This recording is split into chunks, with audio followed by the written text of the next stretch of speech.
आत्मवंदन सभी मास्टर्स को ध्यान गंगा में आपका हार्दिक स्वागत करते हैं। दोस्तों, हमारा स्वाध्याय चल रहा है आत्मियों की भवा, जो आज है 22 दिसंबर का संदेश जो पितामह को मिला था, और शीर्षक है सबको सम्मति दे भगवान। तो इस तरह से पितामह को जो संदेश मिले थे मैं आपको शेयर करना चाहूँगी। दोस्तों, धन्यवाद करते हैं पितामह को, पितामह के सभी संदेशों को नमन करते हैं, धन्यवाद करते हैं। आरंभ करते हैं। दोस्तों, पितामह बता रहे हैं कि सबको सन्मति दे भगवान। हम हमेशा मंदिर, मस्जिद और चर्च में जाकर भगवान से खुद के लिए कुछ ना कुछ मांगते रहते हैं। रघुपति राघव राजा राम, पतित पावन सीता राम, ईश्वर अल्लाह तेरो नाम, सबको सम्मति दे भगवान। यह प्रार्थना अच्छी है, जिसमें स्वयं के लिए नहीं सबके लिए सम्मति मांगी है। प्रार्थना हमेशा दूसरों के लिए और साधना खुद के लिए है। अगर दूसरों के लिए मांगा तो आपका स्वतः ही मिल जाएगा।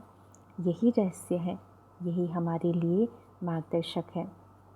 दूसरों के लिए भी पैसा, सुख आदि ना मांगे, उनकी आध्यात्मिकता के लिए सम्मति मांगे।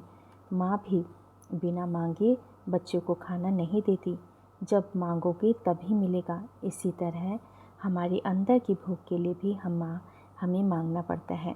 मास्टर्स को सब पता है, फिर भी वह इंतज़ार करते हैं कि हम कब मांगेंगे। ध्यान जितना ज़रूरी है, प्रार्थना भी उतनी ही ज़रूरी है, पर प्रार्थना हमेशा दूसरों के लिए करनी चाहिए। खुद के लिए प्रापंचिक या आध्यात्मिक कुछ ना मांगे। खुद के बारे में भूलना ही आध्यात्मिकता है। जब तक मैं और मेरा सोचते रहेंगे, तब तक आप आध्यात्मिकता में नहीं पहुंच सकते। मैं और मेरा बंधन है, मैं और मेरा का भाव तो रहेगा ही, पर इसका थोड़ा कम करना है।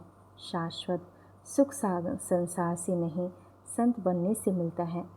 सुख संतान, धन संपदा, परिवार से नहीं, सत्य से मिलता है। सत्य से जुड़ने पर बुद्धि मिलती है। मेरे पास लोग आशीर्वाद लेने आते हैं कि उन्हें बच्चा, नौकरी, पैसा आदि चाहिए। मैं उनके लिए कोई प्रार्थना नहीं करता, मैं उनकी सम्मति के लिए प्रार्थना करता हूँ। प्रार्थना करने के लिए मंदिर, मस्जिद जाने की ज़रूरत नहीं है।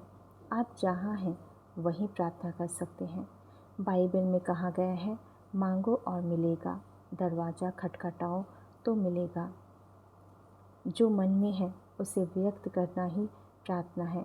आप जो मांगोगे सृष्टि आपको देगी। एक आदमी ने बहुत तपस्या की। भगवान शिव प्रत्यक्ष हुए और कहा, तुम्हें क्या चाहिए? उसने कहा, मेरा पड़ोसी बहुत खराब है, उसकी दोनों आंखें चली जाएं। जब तक ऐसा नहीं होगा तब तक मुझे शांति नहीं मिलेगी।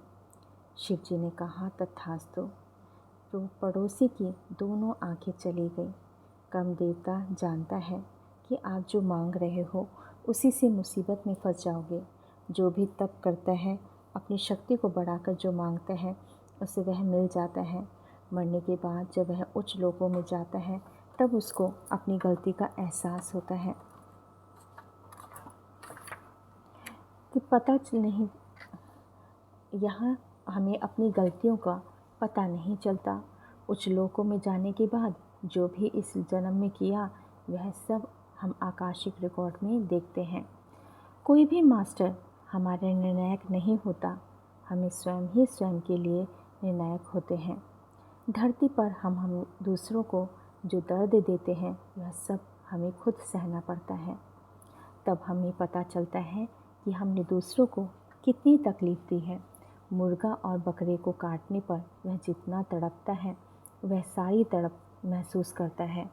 धरती पर हम दूसरों को जितना कष्ट देते हैं, उच्च लोक में जाकर वह सब कष्ट महसूस करते हैं। तभी हमें अपनी गलती का एहसास होता है। आकाशिक रिकॉर्ड हॉल से बाहर आकर हम मास्टर से अपनी गलती को सुधारने का मौका मांगते हैं। लेकिन धरती पर जन्म लेने के लिए अनुकूल परिस्थितियाँ, माता पिता और गर्भ का चुनाव करना पड़ता है। मास्टर्स गर्भ का चुनाव करने में हमारी मदद करते हैं।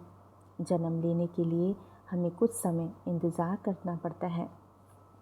हम खुद को तैयार करते रहते हैं कि पिछली बार जो गलतियां हुई हैं इस बार मैं अवश्य सुधारूंगा, खुद को भी और दूसरों को भी तकलीफ़ नहीं दूंगा। मेरी वजह से दूसरों को भी जो कष्ट हुआ है अब मैं वह कष्ट भोगूंगा। फिर धरती पर आकर तपस्या करता है और भगवान के प्रकट होने पर कहता है कि सबको सन्मति दे भगवान। हमेशा जो भी मांगना है सोच समझ कर मांगना है। जो मांगेगा उसका फल मिलेगा।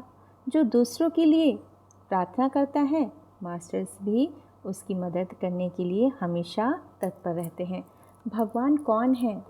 जिसको आपसे ज़्यादा ज्ञान है वह आपके लिए भगवान है। जैसे प्राथमिक स्कूल के ये बीएड की टीचर होती है, कॉलेज में पोस्ट ग्रेजुएट टीचर होती है और पोस्ट ग्रेजुएट के लिए पीएचडी टीचर होते हैं। ऐसे ही उच्च लोकों में मास्टर्स होते हैं। सारे गामा पा सीखने के लिए बिस्मिल्लाह खान के पास जाने की ज़रूरत नहीं है। संस्कृत सीखने के लिए कालिदास के पास जाने की ज़रूरत नहीं है। जिसको भी संगीत और संस्कृत आती है वह आपके लिए भगवान है। आपसे जो उन्नत स्थिति में है वह आपके लिए भगवान है। आपसे जो उन्नत स्थिति में है वह आपके लिए भगवान। ये पितामह जो संदेश मिले हैं वो बहुत सुंदर हैं कि हमें हमेशा जो हमारे से ज़्यादा थोड़ा सीखते हैं तो हमें उसे सीखने में कोई भी शर्माना नहीं है। हमारे पास जो अवसर देता है ईश्वर उसे स्वीकार करना है। तो बहुत ही सुंदर तरीके से पितामह ने संदेश दिए हैं। धन्यवाद दोस्तों। पितामह को और पितामह के सभी संदेशों को बहुत बहुत धन्यवाद। धन्यवाद दोस्तों।